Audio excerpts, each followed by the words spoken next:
Oke, di video kali ini saya akan menjelaskan mengenai regression. Kita mulai dari apa itu deskripsi dari regression. Regression model ya, atau kita bisa sebut sebagai model regresi, kita gunakan untuk memprediksi sebuah output ya yang memiliki value numerical atau dalam bentuk angka kuantitatif. Dan output itu kita sebut sebagai dependent variable. Dan kita memiliki simbol Y yang merepresentasikan sebuah output. Y ini merupakan dependent variable karena dia merupakan output. Dan Y ini nilainya dipengaruhi oleh input features atau variabel yang independen. Kita punya variabel dengan simbol X1, X2, sama Xn. Contoh nyatanya adalah jika Anda ingin memprediksi sebuah harga rumah berdasarkan beberapa input fitur atau atribut, kita bisa bilang bahwa harga rumah itu adalah merupakan sebuah output, karena itu merupakan variabel yang dependen. Dia tergantung dari fitur yang mempengaruhi harga rumah tersebut. Contohnya, kalau kita ingin memprediksi harga rumah, kita bisa mempertimbangkan fiturnya, misal jumlah kamar, atau jarak rumah tersebut ke pusat kota, atau luas rumah tersebut. Nah, kita bisa sebut atribut-atribut tersebut sebagai independent variable karena dia mempengaruhi harga rumah. Jadi X1, X2, sampai Xn bisa kita representasikan misal dalam kasus nyatanya untuk memprediksi rumah, X1, X2, sampai dengan Xn bisa berupa atribut ya. Misalnya jumlah kamar, jumlah luas rumah tersebut, jarak rumah tersebut ke pusat kota, dan sebagainya. Ada dua tipe regression model. Yang pertama adalah linear regression, dan yang kedua adalah non-linear regression. Di video kali ini kita akan fokus ke linear regression. Nah, apa pembeda antara linear regression dan non-linear regression? Ya, kalau linear regression ini model regresinya mengasumsikan bahwa hubungan antara fitur dan output adalah linear. Nah, apa itu linear ya? Jadi linear itu hubungannya adalah bukan kuadratik ya. Nah, kita bisa sebut model parameternya ya, atau coefficient or weight-nya. Nah, model parameter ini kita sebut simbolnya adalah beta, beta 1, beta 2, sampai dengan beta n. Dan bias beta 0 itu memiliki hubungan linear. Nah, kita bisa lihat di sini fungsinya, kita bisa langsung lihat fungsinya di sini. Ini merupakan persamaan linear ya, karena kita tidak menemukan variabel yang memiliki nilai kuadrat di sini. Nah, ini linear regression ini memang simple karena memang rumusnya seperti ini. Y sama dengan beta 0 ya, tambah beta 1 X1 tambah beta 2 X2 dan seterusnya. Nah, di sini ada nilai epsilon. Ini merupakan nilai error. Nanti kita akan bahas setelah ini. Tapi kita fokus dulu ke fungsi regresi linear ini. Kita punya fitur tadi ya, X1, X2 sampai dengan Xn itu merupakan fitur independent variable yang mempengaruhi nilai Y-nya. Yang akan kita lakukan ya di regression ini, kita menentukan nilai beta 0, beta 1 sampai dengan beta n.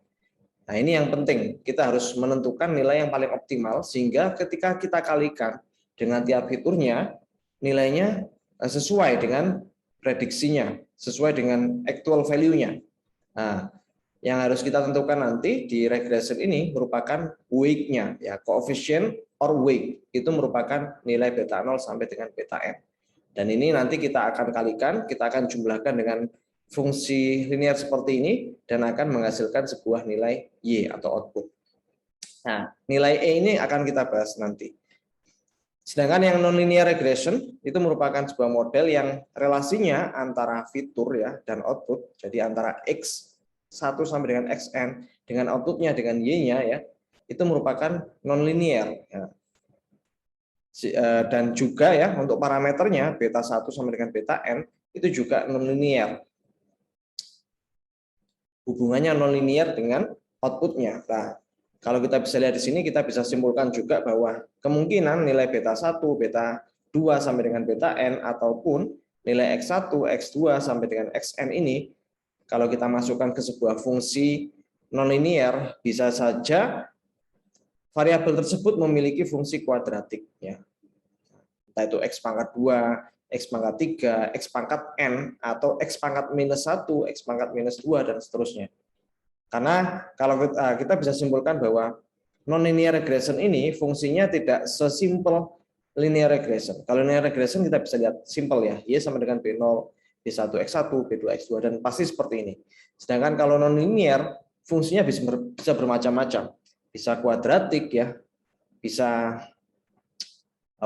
bisa juga nanti fungsinya itu kuadrat minus ya, atau super X1, super X2, dan seterusnya. Nah, nanti kita akan fokus dulu ke linear regression. Karena linear regression ini merupakan model regresi yang sederhana. Nah, kita mulai dari yang sederhana dulu. Nah, kita bisa lihat di sini F itu ya, nilai F ini, kita kembali ke nonlinear.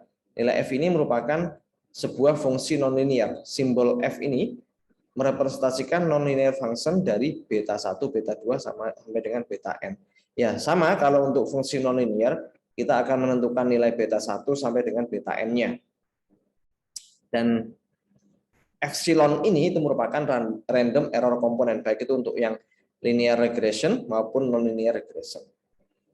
Oke. Kita lanjut ke linear regression ya. Kita masih membahas tentang deskripsi dari linear regression.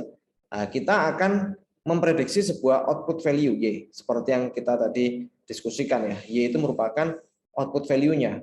Namun ya, karena kita akan membangun sebuah model regresi, kita punya sebuah variabel baru yaitu Y hat ya. Y hat itu merupakan nilai prediksi. Kalau Y ini tanpa hat ya, Y biasa ini itu merupakan nilai output value-nya. Untuk nilai Y hat ini ya kita akan hitung ya, sama dengan beta 0 tambah beta 1 sampai dengan beta n dikali xn. Beta 0 kali beta 0, beta 1 kali x1, beta 2 x2 sampai dengan beta n xn. Ya, ini sama ya. Sama dengan nilai y ini. Ya kan, kalau kita lihat fungsinya sama. Cuman di sini tidak ada e-nya ya. Nah, kenapa nilai e ini memang adanya di output value ya. Nah, nilai e ini memang nilai yang tidak bisa kita representasikan menggunakan regresi model dengan akurasi 100%. Oke, nanti kita akan coba bahas lebih lanjut setelah ini untuk nilai E-nya. Jadi kita fokus dulu di sini ada nilai Y sama Y hat. Kalau Y hat ini merupakan nilai prediksinya ya, nilai yang akan kita prediksi. Nanti kita akan membangun model atau formula fungsi atau rumus seperti ini. Y hat sama dengan beta 0 tambah beta 1 X1 sampai dengan beta n kali Xn. Dan nanti kita akan bandingkan antara Y predicted value-nya, Y hat-nya dengan Y-nya. Kita akan bandingkan predicted value-nya sama real value-nya. Nah, semakin mendekati nilai real value ya, output value, maka otomatis model regresi kita memiliki performa yang bagus. Dan nilai beta 0, beta 1, beta 2 sampai dengan beta n ini merupakan nilai yang akan kita optimasikan. Nilai beta 0 sampai beta n ini kita harapkan setelah kita masukkan ke fungsi prediksi, ya dia akan menghasilkan sebuah nilai prediksi yang nilainya sama atau mendekati nilai Y ini. Nah, kita bisa nanti kita akan optimasikan nilai ini. Oke. Dan cara mengoptimalisasinya kita akan bahas setelah ini. Sebelum itu kita harus tahu dulu apa yang disebut dengan sum of square error atau SSE. Jadi SSE ini yang kita harapkan adalah nilainya ini kita minimalisir ya. Karena SSE ini merupakan perhitungan untuk melihat gap atau perbedaan antara predicted output sama output value-nya. Ya, predicted value sama output value-nya ya. Nah, kita bisa lihat di sini SSE ini menghitungnya dengan cara seperti ini ya. Sigma I sama dengan 1 sampai dengan M. Jadi I sama dengan 1 sampai dengan M itu, M ini merupakan jumlah sampelnya ya, jumlah dataset kita sebanyak berapa, kita punya sampel berapa banyak, atau sebuah nilai ya, ini merupakan M ini jumlah observasinya. Nah, kita bisa lihat SSE ini ya, sum of square error ini, cara menghitungnya adalah kita akan kurangi nilai YI ini merupakan output value-nya dengan nilai Y hat I. Ini yang predicted value-nya. Kita akan kurangi dan kita kuadratkan sampai semua observation pair atau sampelnya terhitung ya untuk semua sampel. Ya, jadi kita nanti hitung Y1 sampai dengan YI ya, YI sampai dengan YM ya. Kita akan hitung sum of square error-nya. Nah, kalau kita bisa gambarkan seperti ini.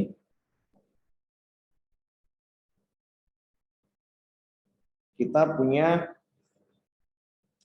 ya, misalnya kita punya sebuah nilai ya. Kita punya sebuah sampel misalnya ya, seperti ini. Ya. Jadi ini Y, ya ini X1, ini X2 sampai dengan XN. Oke.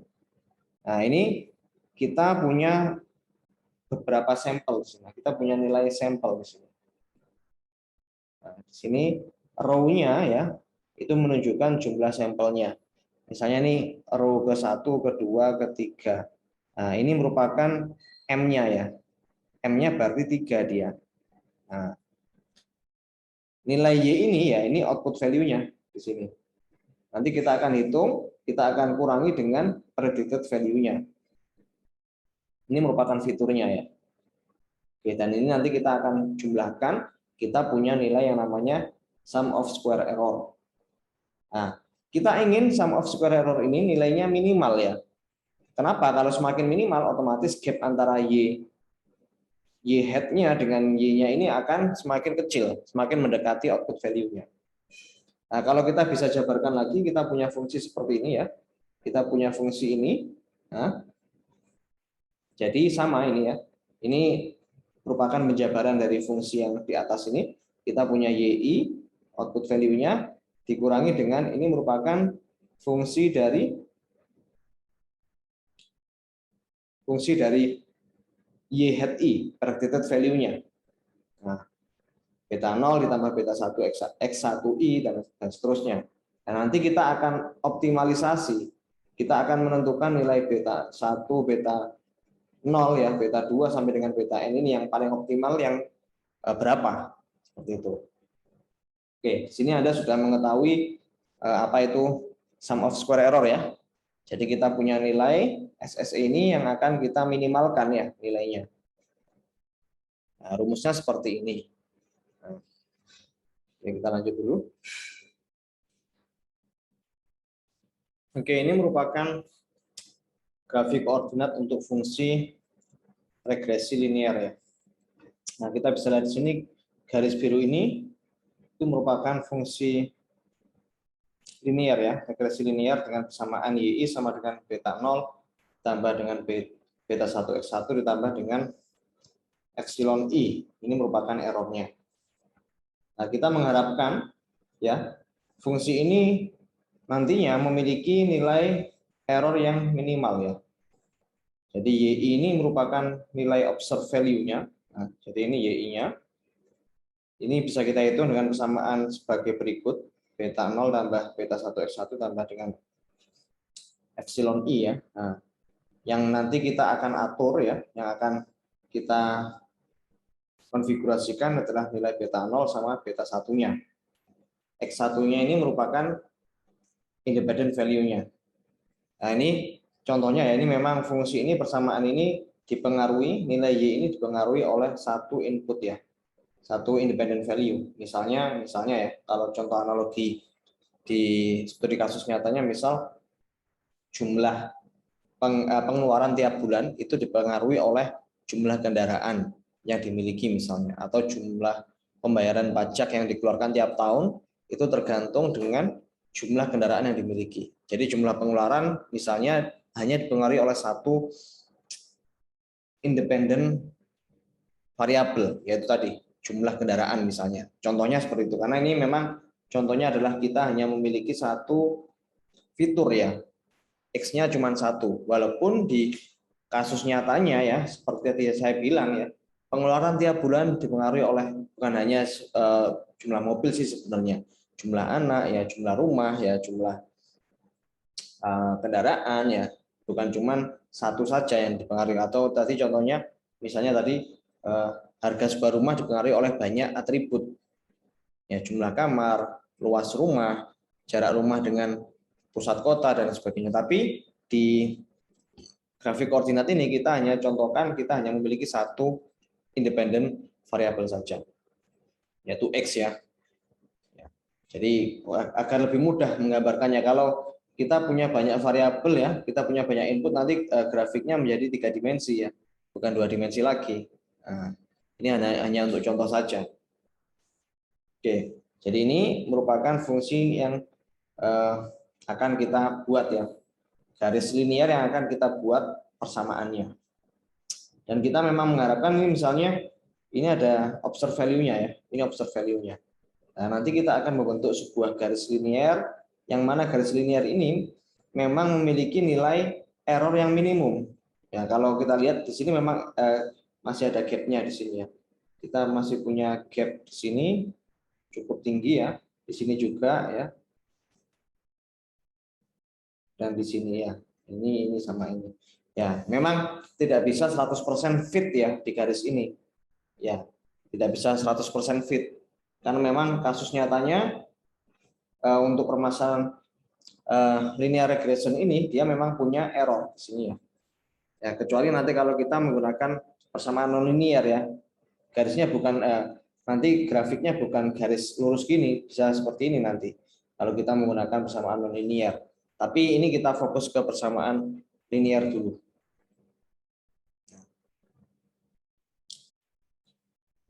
Oke.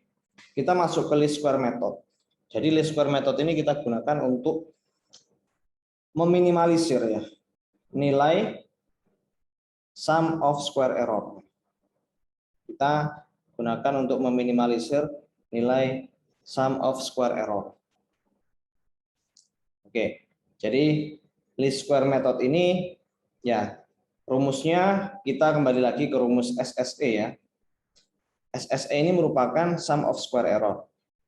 Anda bisa lihat di sini SSE sama dengan Y minus X dikali dengan beta transpose dikali dengan Y minus X beta ya. Jadi SSE ini sebetulnya rumusnya sama dengan yang tadi kita bahas ya. Ini sama dengan ini. Nah, sama dengan yang ini sebetulnya. Nah, sama dengan yang ini ya. Nah, cuman di sini kalau kita representasikan dalam bentuk vektor ya. Karena nanti pasti kita punya banyak observasi, kita punya banyak sampel atau observasi, dan kita juga punya banyak fitur ya. Dan kita juga punya banyak bobot weight ya, atau koefisien di sini. Karena memang di contoh yang sebelumnya ini cuma satu kan ya. Ini skalar nilainya, bukan vektor. Tapi kalau di sini kita punya banyak fitur, karena memang nanti untuk memprediksi sebuah nilai Y itu dipengaruhi oleh banyak X ya.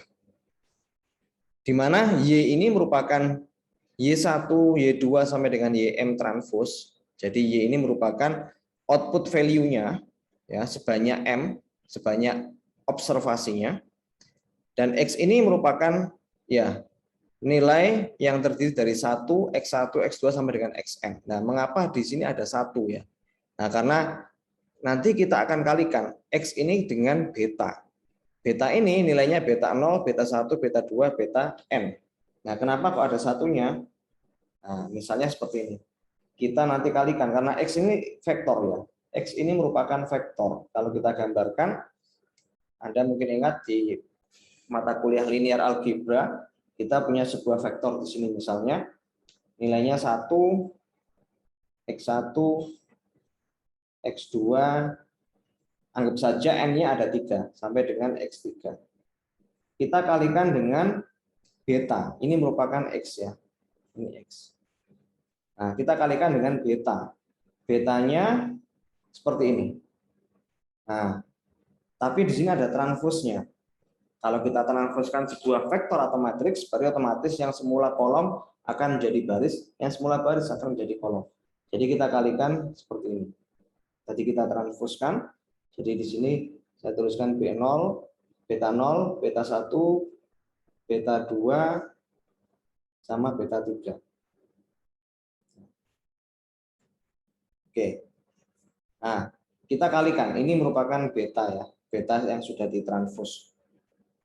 Untuk perkalian sebuah vektor ya, atau matriks ya, kita bisa kalikan 1 dikalikan beta 0. Jadi XB ini ya nilainya adalah beta 0 ditambah dengan X1 dikalikan beta 1. Jadi beta 1 dikali X1 ditambah X2 dikalikan beta 2. Beta 2 dikali X2 ditambahkan X3 dikalikan beta 3. Jadi beta 3 dikali dengan X3.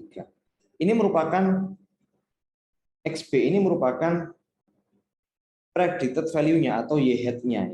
Y hat nilai yang akan nilai hasil prediksinya. Kalau kita coba kembali lagi ke slide sebelumnya, kita coba kembali lagi ke slide sebelumnya ya. Nah, ini yang ini. Ini merupakan ya, ini kan sama dengan ini ya. Nilai predicted value ya, Y hat ini, B0, B1, X1, B2, X2 sampai dengan beta N dikali dengan XN ya. Nah, jadi memang seperti itu. Kita bisa sebutkan atau kita bisa representasikan ya, nilainya itu ini XB itu merupakan predicted value-nya. Dan ini kenapa kita kalikan?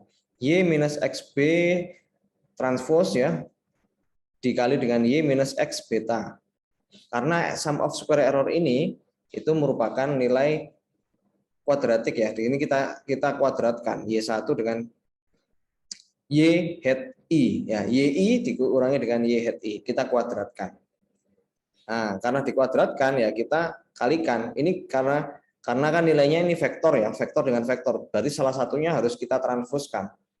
Nah, ini kita transfuskan, kita kalikan. Nah, hasilnya sama nanti SSE ya, sama dengan ini nilainya nanti.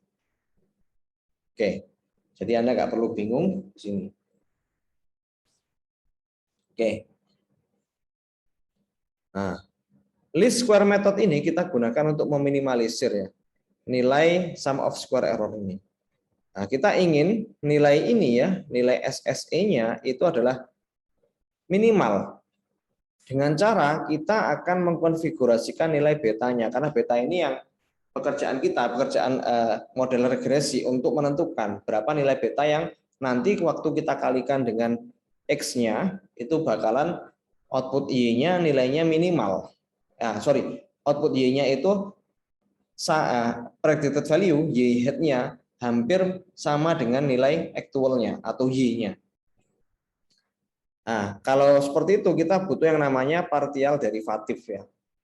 Ini kita kembali lagi ke mata kuliah kalkulus ya mungkin ya. Tapi Anda nggak perlu bingung karena di mata kuliah machine learning ini kita langsung gunakan ini saja.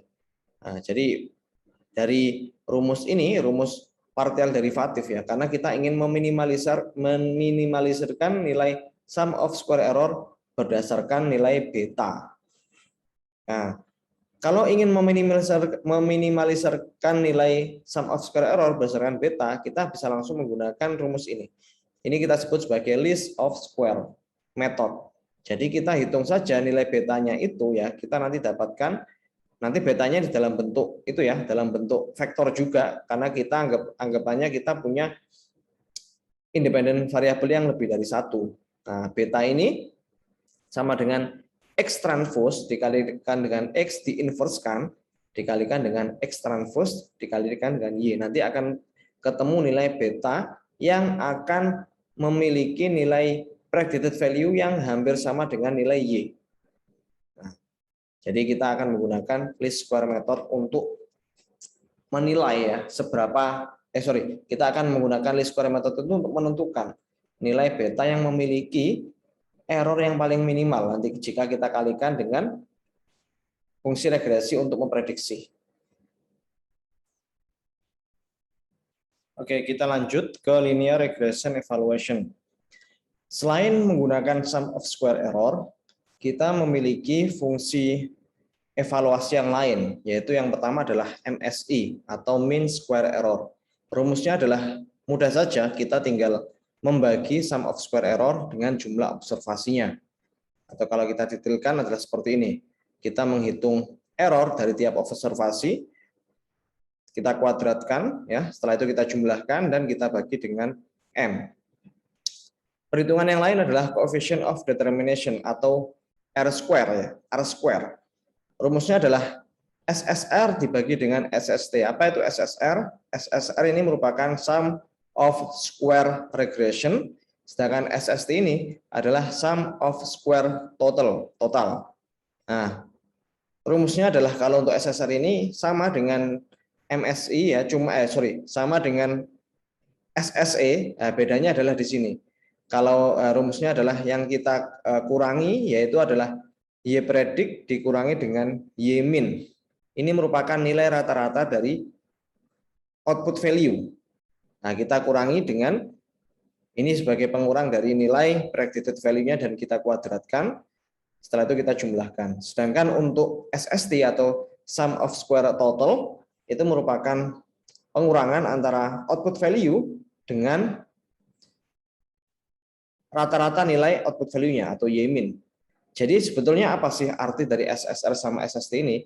Atau arti dari R square itu sendiri. Jadi R square itu merupakan ya coefficient of determination, yaitu sebuah porsi dari total variation. Nah, total variance ya. Variation itu variance ya. Total variance dari dependent variable ya. Yang dibagi ya, yang di-explain ya oleh varian total variance. Ini kurang kata-kata total ini.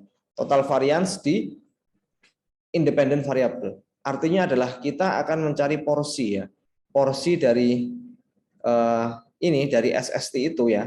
Yang mana nilai tersebut adalah nilai yang di-explain oleh variation in independent variable. Oke, setelah ini akan ada gambarnya untuk memperjelas apa arti dari R square ya.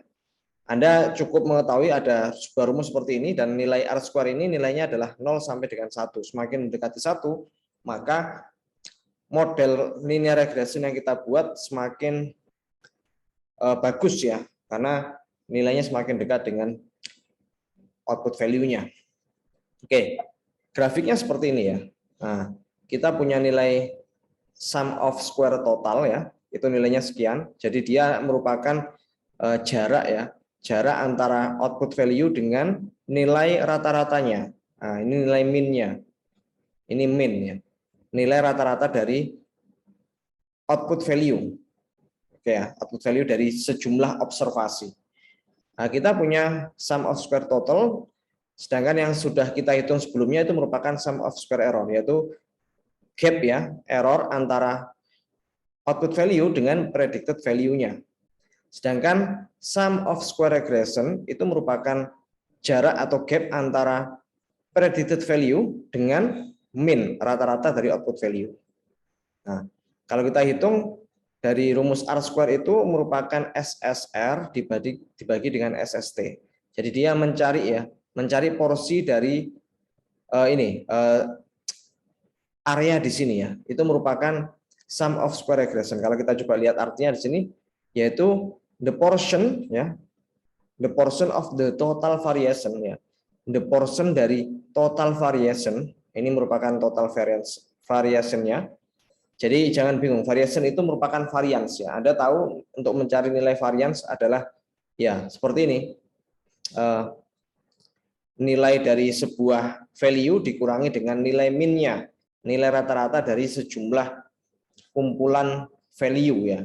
Nah, jadi R square ini merupakan porsi dari SST ya, yang di-explain ya, porsi dari sebuah total variation in the dependent variable that is explained by variation in the independent variable. Nah, jadi dia mencari nilai ininya, porsinya SSR itu berapa persen dari SST-nya. Nah, semakin nilainya mendekati 1, berarti otomatis model regresi kita cukup bagus ya performanya. Nah, kita bisa lihat di sini kalau nilai R square-nya itu sama dengan 1, berarti kita memiliki perfect linear relationship between X and Y. Jadi memang X sama Y ini relasinya benar-benar linear. Nah, bisa juga seperti ini kalau grafiknya ke atas ya. Jadi 100% dari variation-nya di Y itu di-explain ya oleh X ya. Jadi memang benar-benar fit di sini.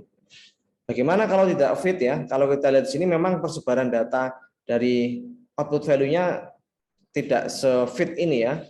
Tapi kita bisa lihat nilai R square-nya ini masih di rentang 0 sampai 1. Nah, kita bisa melihat di sini semakin relasi linearnya antara X dan Y itu semakin lemah. Ya memang ini persamaan linear ya, memiliki relationship linear, cuman relasinya tidak sekuat jika R square-nya 1. Nah, ada juga seperti ini ya, ini sama juga.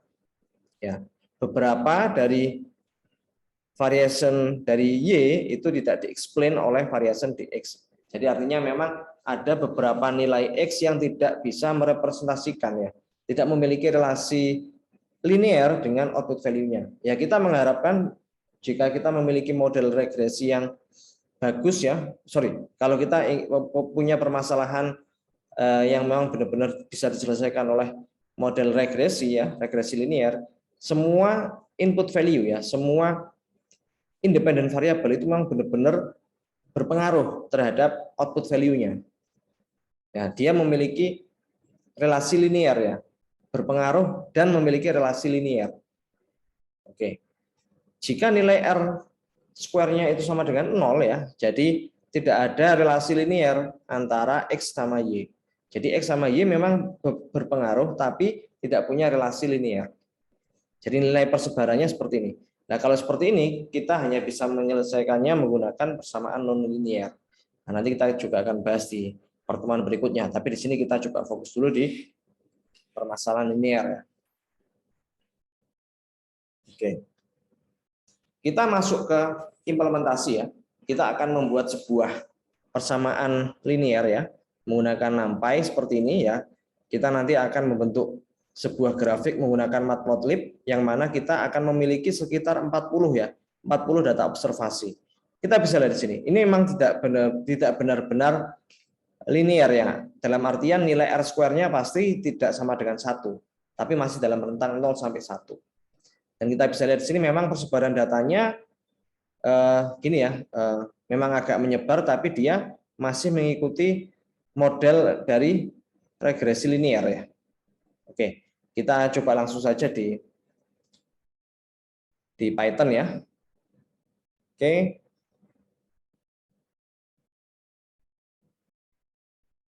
Oke. Kita langsung coba saja coding di Python. Nah, kita pertama-tama kita import dulu ya. Kita import NumPy SNP karena nanti kita akan membuat persamaan linearnya menggunakan library NumPy. Terus kita juga import matplotlib untuk menggambarkan kurvanya ya atau grafiknya.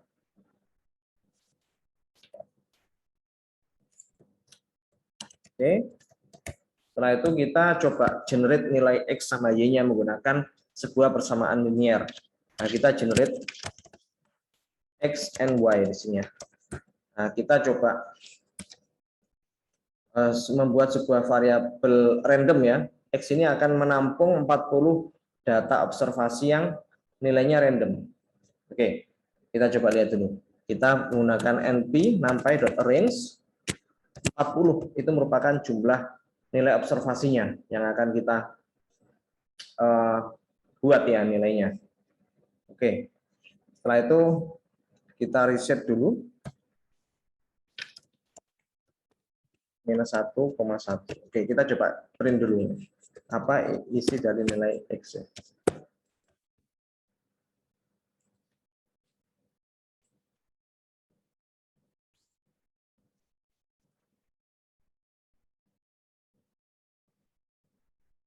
Oke, kita tunggu dulu. Oke, isinya memang masih nilai urut ya, 0 sampai 40. Karena memang X ini masih nilainya ya angka 0 sampai 40 kan kita menggunakan NumPy.range. Tapi nanti ini X akan merepresentasikan jumlah observasinya. Nah, tapi kita buat dulu variabel X-nya. Oke, setelah itu kita panggil np.random.seed ya. Nah, ini agar nilai yang kita random itu tetap ya. Kalau kita ingin merandom nilai lagi, kita panggil np.random.seed 1, jadi yang di random itu value-nya masih tetap. Oke, kita generate errornya ya. Kita generate errornya E sama dengan np.random.normal menggunakan distribusi normal. Oke, random.normal. Terus kita isi dengan untuk yang pertama, untuk yang parameter pertama ini merupakan nilai rata-ratanya. Ingat kalau kita punya persamaan, kita punya distribusi normal itu mengikuti Gaussian ya, Gaussian model. Jadi punya yang namanya nilai min ya, terus nilai variance nilai variance ya, dan ini nilai standar deviasi namanya. Ini merupakan standar deviasinya dan 40,1. 40,1 itu berarti bentuk dari errornya. Nah, ya kita akan menggenerate error karena kita akan membuat sebuah output value y yang memiliki error, gitu ya. Karena kalau Anda lihat tadi, kita coba kembali lagi di slide-nya. Nah, kalau Anda lihat di sini kita punya yang namanya plot seperti ini ya, dan ini plotnya memang tidak lurus ya. Dia ada yang naik turun. Nah, itu karena kita memiliki nilai error. Kita akan mensimulasikan output value itu benar-benar tidak benar-benar fit dengan model regresi yang kita buat, sehingga kita perlu menambahkan variabel error di sini. Oke, kita kembali lagi di Python-nya. Oke, nah kita coba lihat, kita coba print nilai E-nya seperti apa. Oke, nilainya random ya, nilainya random, mengikuti distribusi normal dengan rata-rata 0 dan standar deviasinya 5. Nah, kita bisa lihat, kita punya 40 data error. Sama ya, karena kita ingin mengenerate 40 observasi. Oke. Kita lanjut lagi. E-nya ini saya hapus. Nah, kita akan membuat sebuah variabel Y ya. Y ini nanti yang merepresentasikan output value-nya. Y sama dengan 4 ya, ditambah dengan 3X ya. 3X ditambah dengan E. Nah, apa artinya? Jadi kita akan membentuk sebuah persamaan linear ya, dengan ya Y itu memiliki fungsi Y sama dengan 4 ditambah 3X ya, ditambah error. Nah, seperti ini. Oke. Dan nanti yang ini merupakan Y-nya ya, output value-nya. Nah, nanti kita akan prediksi. Ya, kita akan membentuk sebuah model regresi yang bisa merepresentasikan persamaan Y ini. Oke, kita lanjut lagi dulu. Nah, kita coba gambarkan di matplotlib ya. Kita menggunakan plt.plot ya, kita panggil variabel X-nya ya, sumbu X-nya sama sumbu Y-nya. Oke. Jadi X ini memang nilainya 0 sampai 40 ya. Ini karena merepresentasikan sumbu X-nya. Oke. Setelah itu kita pakai plotnya menggunakan scatter ya. Jadi R ini dotnya menggunakan bintang ini. Oke, setelah itu kita beri nama X labelnya dengan variabel X ya, dan X, dan yang untuk Y labelnya plt.ylabel kita tuliskan dengan sumbu Y. Nah, setelah itu kita show. Oke, kita coba. Nah, kita bisa lihat nanti memang gambarnya tidak akan sama persis dengan yang di itu ya. Oh, tapi sebenarnya sama ya. Oke. Nah, kita bisa lihat di sini. Nah, kita sudah punya sebuah observasi yang persebarannya seperti ini. Nah, nanti kita akan mencoba membentuk model regresi. Kita akan mencoba membuat garis regresi ya di sini, yang nanti yang bisa memiliki error yang paling minimal. Oke. Selanjutnya ya, kita akan melakukan regresi linear di sini. Nah, kita akan membagi data kita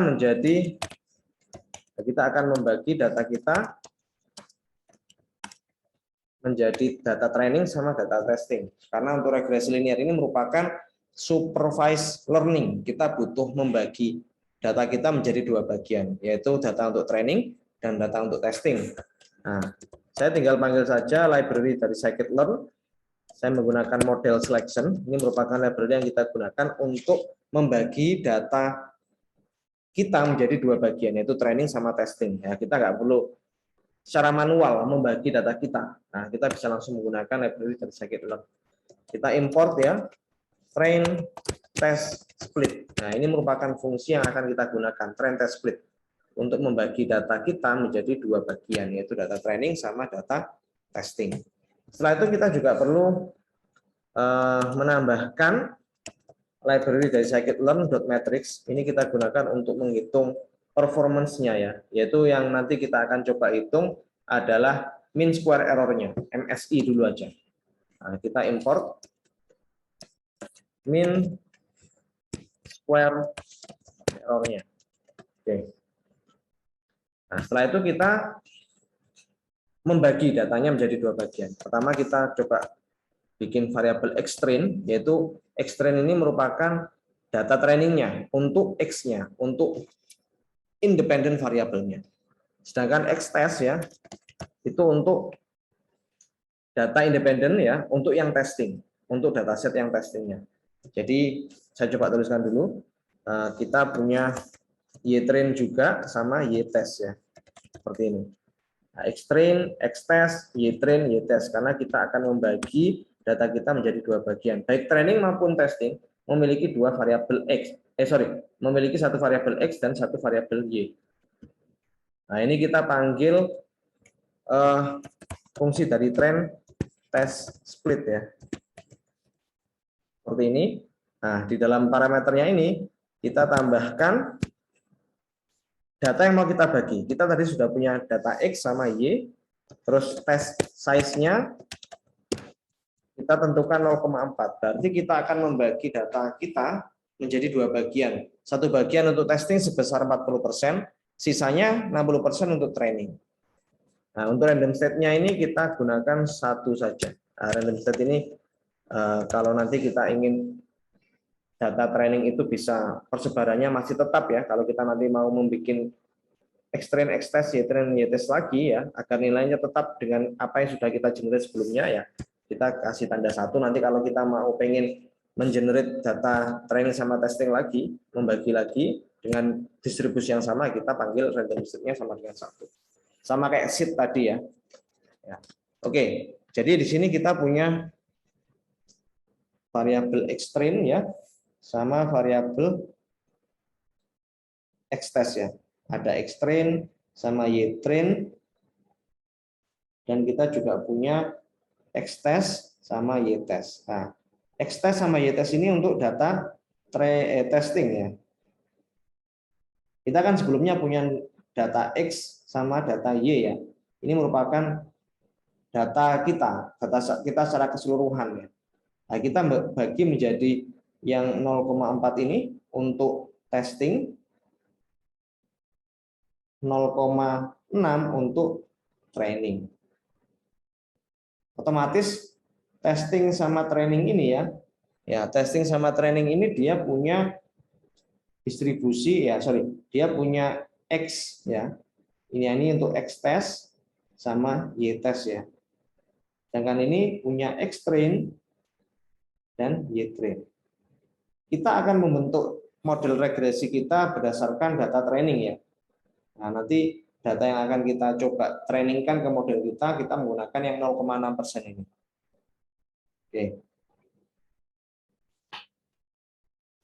Oke, kita coba eksekusi dulu ya. Kita eksekusi. Oke. Nah, setelah itu kita lanjut ya. Kita sudah membagi datanya menjadi data testing sama data training.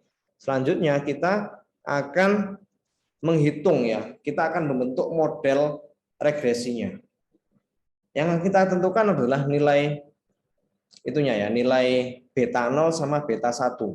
Kenapa beta 0 sama beta 1? Karena kita coba kembali lagi ke persamaan kita sebelumnya, atau mungkin saya tuliskan saja di sini. Kita punya satu variabel ya, kita punya satu x ya. Kita punya satu x di sini.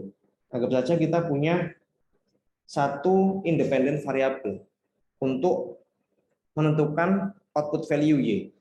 Nah, persamaan regresi yang kita punya sebelumnya kan seperti ini. Y sama dengan beta 0 ditambah beta 1 kali X1.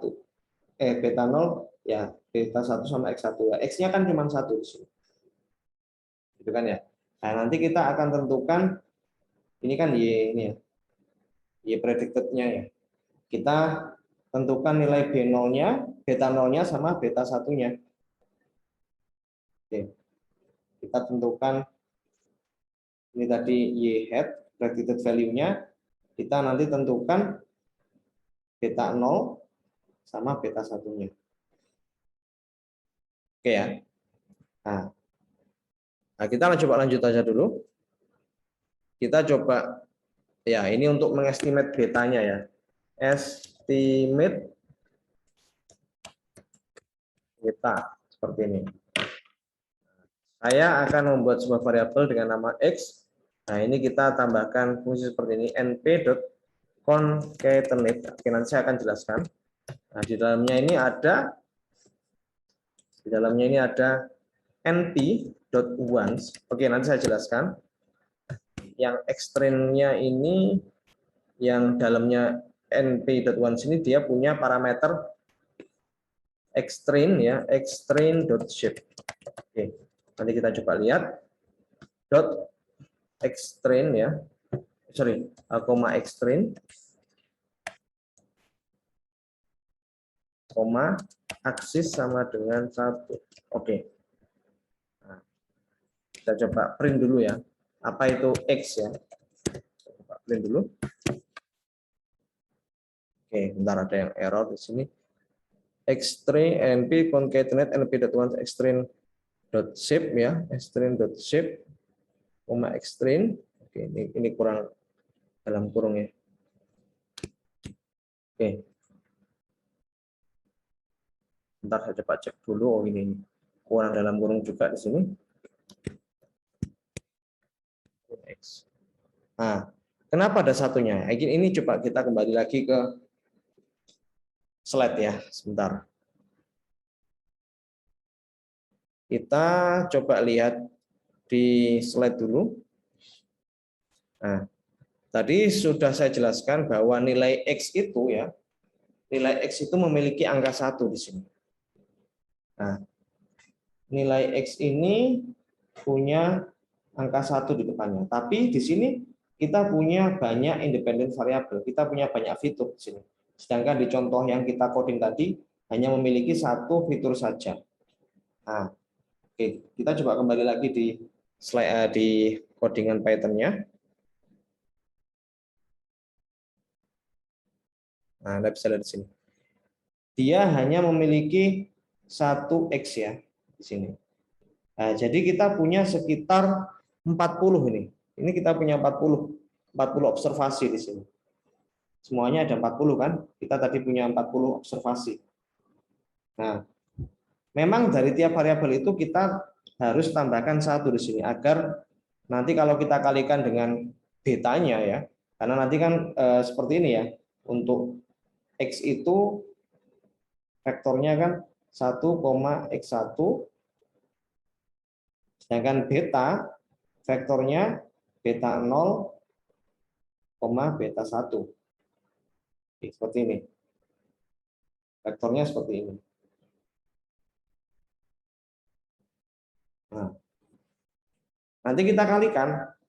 Jadi, oke, seperti ini ya. Nanti kan fungsi y predicted itu merupakan perkalian antara x dengan b transpose. Nah, kalau kita kalikan x-nya itu ya ini 1.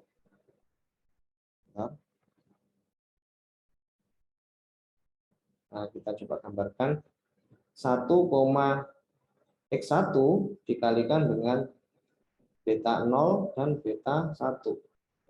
Seperti ini. Hasilnya ya ini beta 0 ditambah beta 1 kali x1. Ya kan? Nah, ini merupakan persamaan linearnya. Jadi y predicted value-nya ini sama dengan beta 0 tambah beta 0 dikali x1 ya, x ya. karena X-nya cuma 1 di sini ya. Nah, nanti kita akan tentukan nilai beta 0 sama beta 1-nya di sini. Nah, ini yang nanti kita cari agar nanti ketika kita cari gap ya antara Y dengan Y hat ini itu minimal gapnya.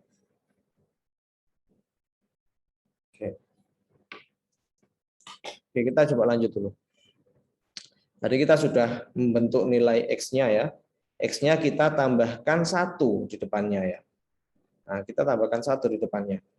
Nah, kalau kita lihat di sini tadi codingnya seperti ini ya. np.once ya, kita concatenate. Jadi concatenate itu kita gabungkan antara satu vektor ya, yang isinya adalah 1 ya. np.once ini kan kita akan menggenerate nilai 1 sebanyak extrain.shape. Extrain.shape itu shape-nya berapa? 40 karena kita tadi punya nilai 40 ya. Bukan 40 ya. Tadi saya keliru menjelaskan. 40 itu kita ambil 60%-nya. Jadi ada sekitar 24 ya. Nah, ini berarti kalau kita hitung 1 2 3 Kalau kita hitung di sini sampai bawah itu ada 24 ya. 24 data. Oke. Jadi kita akan mengenerate sebuah data yang sebuah vektor yang isinya 1, terus kita gabungkan dengan extrain ya. Extrain ini ya nilai data trainingnya.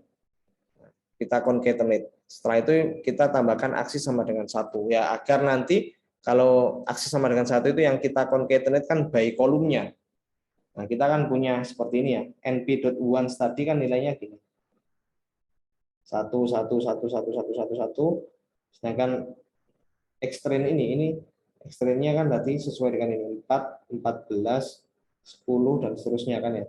Kalau kita menggunakan aksi sama dengan 1 ya kita gabungkan ini kolomnya ya. Nah, bukan gini, bukan 1 1 1 1 terus bawahnya ini kita concatenate 4 14 bla bla bla. Nah, yang kita concatenate by kolomnya ya. Oke. Oke, kita sudah tahu nilai X-nya ya, jadi ini saya hapus saja dulu. Kita nggak perlu print, ini tadi untuk mencoba saja ya. Kita coba eksekusi lagi. Oke, selanjutnya kita akan mengestimate betanya ya. Ini tadi, estimate betanya kita lanjutkan aja di sini. Nah, kita hitung betanya. Beta sama dengan np.clean out. Oke, nanti saya coba jelaskan. Clean out.inf x.t .x ya. .x bentar. .x .x.t. Oke, ini agak panjang tapi sebetulnya mudah. Nanti saya coba tunjukkan persamaannya. Y-train seperti ini. Nah, kita print betanya. Nah, apa sih yang kita cetak itu? Betanya itu apa sih sebetulnya? Kita coba kembali lagi ke slide ya.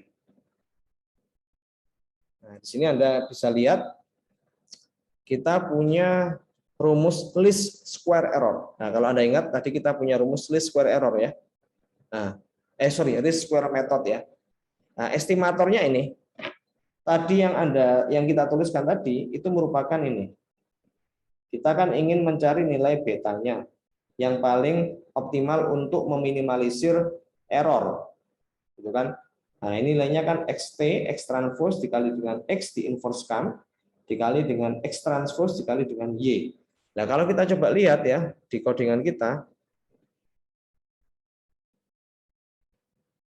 Oke, saya coba clear dulu di sini, oke. Nah, rumusnya tadi kan seperti ini. Ini ya, ini rumusnya ini ya. Nah, kita kan tadi punya rumus beta ya. Beta itu yang isinya adalah vektor. Cara menghitungnya beta yang paling optimal itu cara menghitungnya adalah X transpose dikali X kita inversekan dikalikan dengan X transpose dikalikan dengan Y. Nah, kalau kita lihat di sini X transpose ini ya, X transpose dikalikan dengan X dot X ya.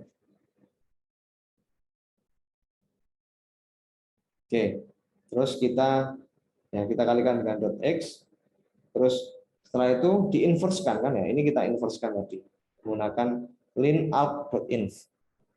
Setelah diinverskan kita kalikan dengan dot X transpose ya, kita kalikan ini kita kalikan dengan X dot transpose dikalikan dengan Y dot Y train. Y trainnya karena ini kita punya data training kan di sini. Oke, sudah kita print betanya.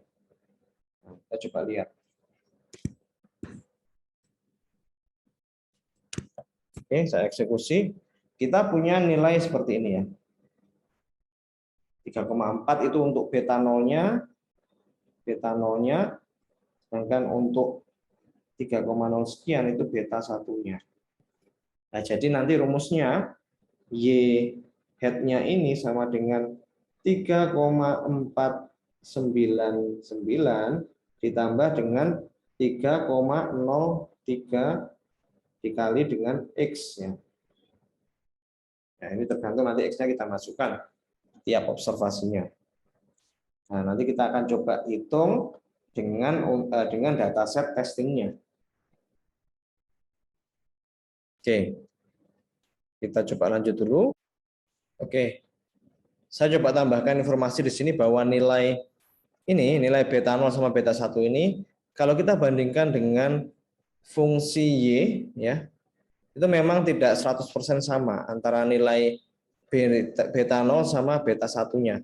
Beta 0-nya itu 4 ya, kalau dari model reaksi yang kita buat tadi, nilainya 3,49. Ya memang mendekati sih, tidak sama persen mendekati. Sedangkan untuk beta 1-nya ya, kita bisa lihat nilainya 3 dan milik kita yang sudah kita generate tadi ya 3 juga 3,03 ya. Memang beda sedikit ya. Seperti itu.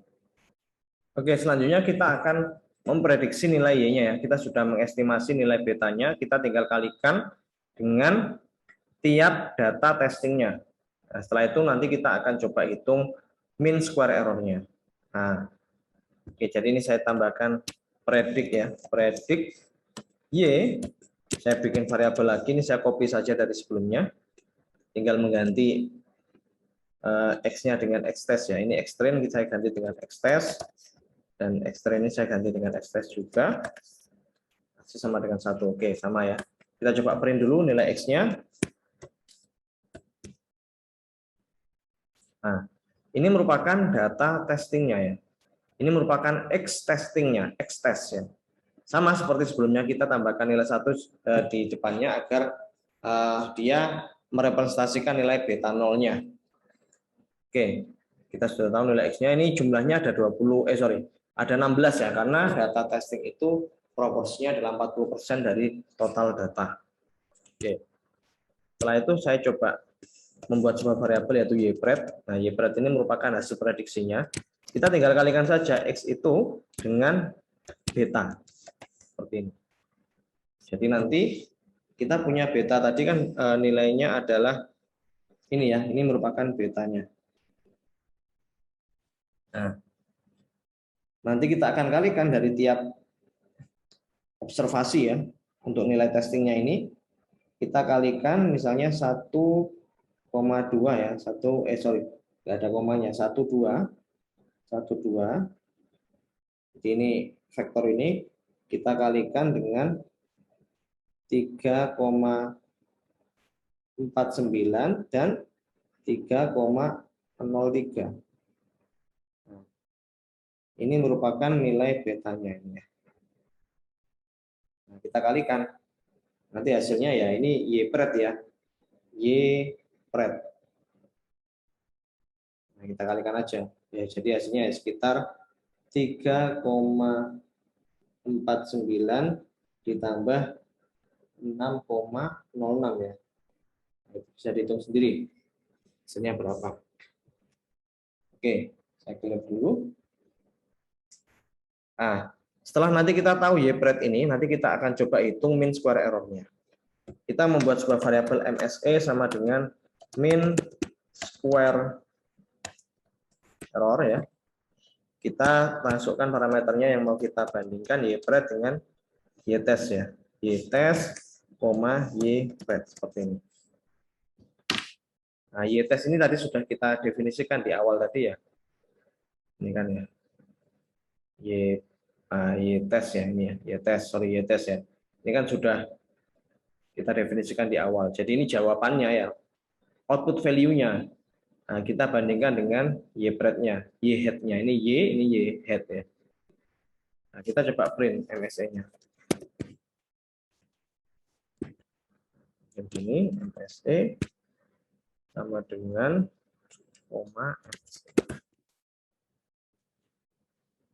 Nah, MSE-nya sekitar 15, sekian ya. Ya, cukup kecil ya mean square error-nya. Nah, setelah itu kita coba plot ya. Kita coba gambarkan garis linearnya yang kita bentuk tadi. Jadi kita sudah membentuk nilai betanya itu tadi 3,49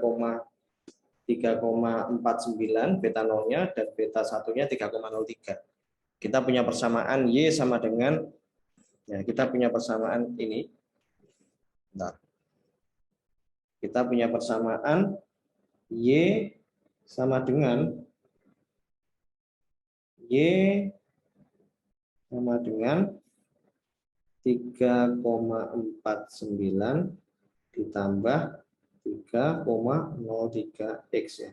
Ini kita coba gambarkan persamaan garisnya menggunakan matplotlib ya.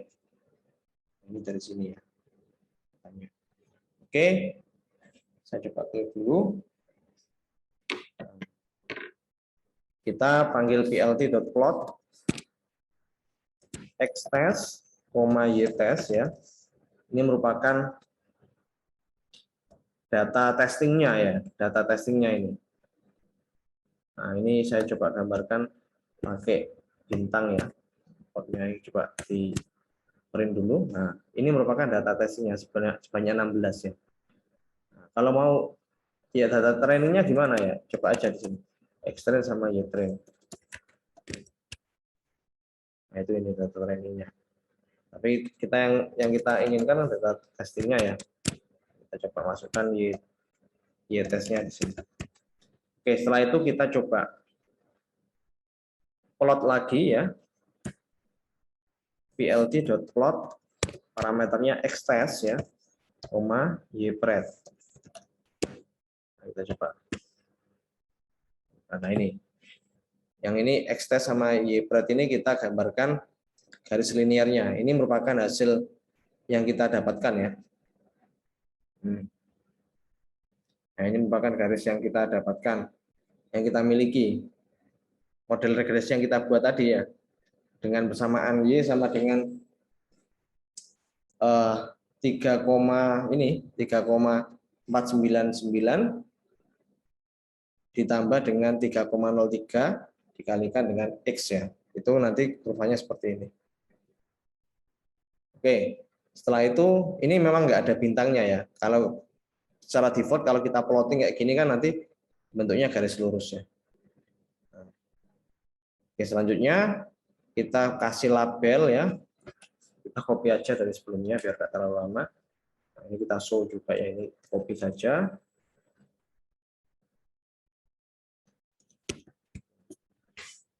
Kita sudah punya model regresinya di sini. Nah, kita sebetulnya juga bisa menyelesaikan permasalahan regresi linear menggunakan library dari scikit-learn. Yang sebelumnya kita menggunakan NumPy di sini. Nah, jadi saya coba tambahkan teks dulu di sini. Nah, mungkin saya teratas saja. Ini kita linear regression using NumPy ya. Sama yang ada di slide ya. Itu juga namanya linear regression using NumPy, sama yang satunya lagi menggunakan scikit-learn. Nah, setelah ini kita menggunakan yang scikit-learn. Linear regression using scalar ya. Nah, kalau menggunakan scikit-learn kita tidak perlu menuliskan manual kayak gini ya. Jadi kan kita nuliskan list square metodenya itu manual ini kan ya. Nah, kita nyari betanya manual di sini. Kita mengikuti persamaan list square method. Tapi sebetulnya kita bisa langsung ya menggunakan library-nya scikit-learn, yaitu namanya linear regression. Nah, caranya gini. Kita langsung aja from sklearn ya dot linear model import linear regression.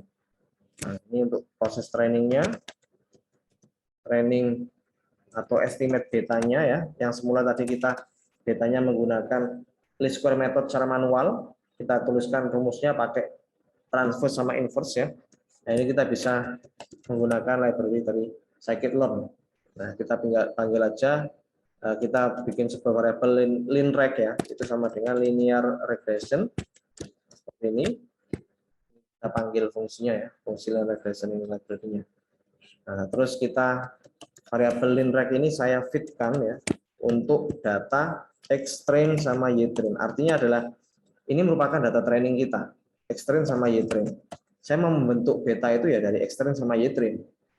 Gitu kan ya. Nah, setelah itu langsung ketemu di sini. Kita langsung print saja di sini. Harusnya sama sih. Kita punya intercept ya. Intercept itu beta nolnya ya. Sama dengan linreg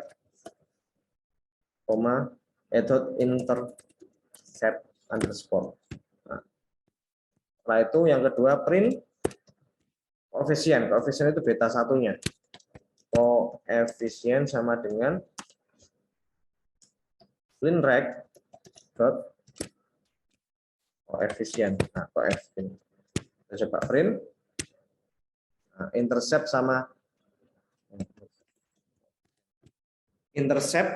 koefisiennya nilainya sama persis dengan yang kita hitung menggunakan least square method secara manual ya. Sama dia untuk linreg.fit ini dia langsung otomatis menghitung nilai betanya, beta 0 sama beta 1 atau intercept sama koefisiennya. Nah, untuk memprediksinya gimana? Ya kurang lebih sama dengan cara sebelumnya ya. Nah, kita coba print aja ya, kita coba copy dulu. Ini untuk predik Y-nya. Nah. Oke, kita bikin variabel ypred sama dengan linreg.predict ya, predict. Nah, linreg ini kan tadi kita dapatkan dari sini. Dot predict yang kita mau predik apanya? X-test ya. X-test ini data testingnya. Kan kita nggak punya y-test. Y-testnya anggapannya kan itu merupakan kunci jawabannya. Kita hanya diberikan independen variabelnya X-test. Ya, kita akan menghitung ypred-nya di sini. Oke. Kalau yang sebelumnya kan seperti ini ya, pakai x.beta. Tapi kalau di sini kita menggunakan linreg.predict ya, sesuai dengan variabel yang kita buat sebelumnya. Nah, kita hitung MSE-nya, mean square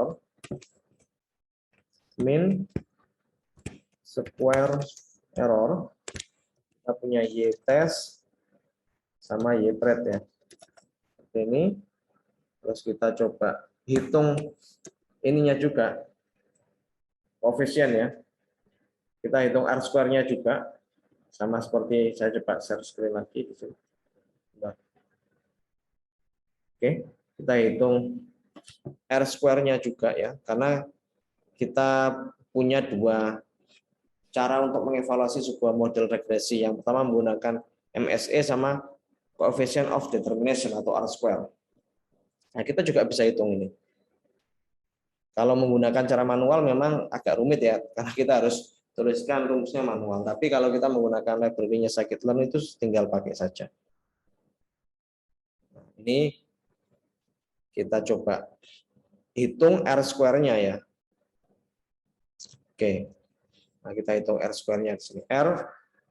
R2 ya, R-square sama dengan linreg.score. Panggil skor aja udah muncul nanti. Skornya berapa? Tes sama y-test. Kita print MSE-nya. MSE sama dengan MSE. Sama kita print untuk R square-nya ya. R square sama dengan kita tuliskan R square-nya. Nah, ini kita tinggal copy saja dari yang sebelumnya ya. Ini sama ya. Ini kita copy. Untuk plottingnya ya harusnya sih gambarnya sama. Karena nilai intercept sama koefisiennya atau nilai beta 0 sama beta 1-nya sama. Oke. Nah, sama ya. Oke. Jadi untuk yang linear regression cukup sampai situ. Setelah ini kita akan bahas yang polynomial regression.